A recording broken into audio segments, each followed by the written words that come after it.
জামাতের সাথে যে তারা লাভের চেয়ে তাদের লস বেশি কারণ জামাত হচ্ছে সেই জামাত যে তলে তলে আওয়ামী লীগের লুঙ্গির নিচে জাঙ্গিয়া হয়ে তাদের হচ্ছে নিরাপত্তার দায়িত্ব নিয়ে নিজেরা নিজেদের কাজ চালিয়ে গেছে।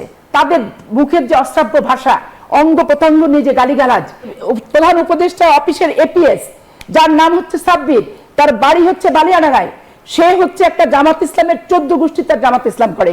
এনসিপি এই জুলাই আগস্ট অভ্যুত্থানের পরে যে এনসিপির জন্ম, এই এনসিপির স্বপ্নের সাথে জোটের কিছু অমিল এবং তাদের যে স্বপ্নটা অনেকের ছিল সেই স্বপ্নটার বাস্তবায়ন না হওয়ার কারণে তারা দেখেন পত্রিকায় প্রকাশিত হয়েছে রয়টার্স যে জামাত ইসলামের নেতৃবৃন্দ ইন্ডিয়াতে যে কথা বলেছে এবং সেটা তারা গোপন রেখেছে। তাদেরকে প্রশ্ন করা হয়েছে কেন গোপন রেখেছে, ভারত গোপন রাখতে বলেছে তাই রেখেছি। তাহলে বিষয়টা কি হলো জিএম কাদেরের মতো যে ভারত কলুপ লাগিয়ে দিয়েছে মুখে তাই আমিও কলুপ লাগিয়ে দিয়েছি।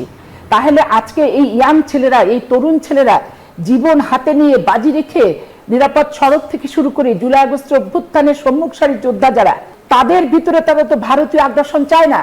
কারণ এই দেশ জাতির শত্রু হাসিনাকে আশ্রয় দিয়েছে কে? ভারত। আজকে ভারত থেকে সে বক্তৃতা দিচ্ছে বাংলাদেশের স্বাধীনতা সার্বভৌমত্বের বিপক্ষে এবং স্থিতিশীলতার বিপক্ষে।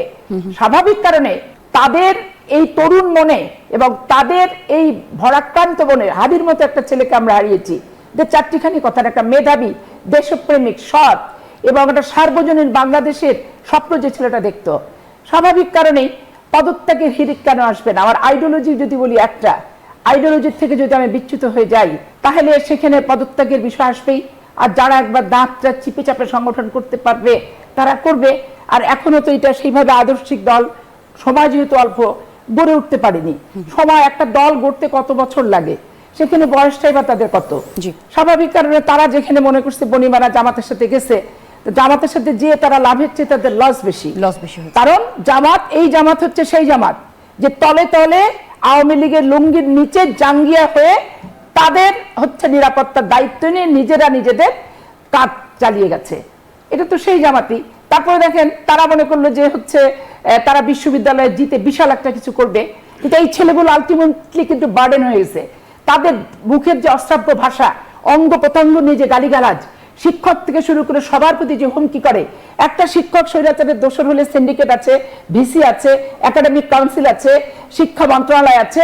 একটা প্রসেস মাফিক যেমন ছাত্র ভর্তি হয়, একটা প্রক্রিয়ার মাধ্যম দিয়ে তেমন একটি ছাত্র শিক্ষক নিয়োগ পায়।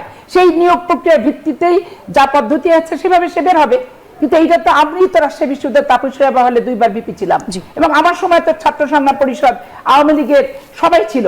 তা আমাদের সাথে এরকম টিচারকে আমি টিচার হিসেবে দেখবো, টিচারেরও ছাত্রকে ছাত্র হিসেবে দেখা দরকার। আর সেইখানে দেখেন কি পরিস্থিতি। আজকে আমি বলতে বাধ্য হচ্ছি যে আপনি পত্রপত্রিকা যদি দেখেন, চাঁপাইনবাবগঞ্জের জেলার নায়েবে আমির লতিফুর রহমান সাহেব যে বক্তৃতা দিয়েছেন, নিশ্চয়ই ফেসবুক থেকে ইউটিউব প্রথম আলো শিরোনাম কিন্তু হয়েছে যে ডিসি, এসপি, ডিআইজি এখন শুধু hello DIG, hello SP, hello DC এই যে করছে।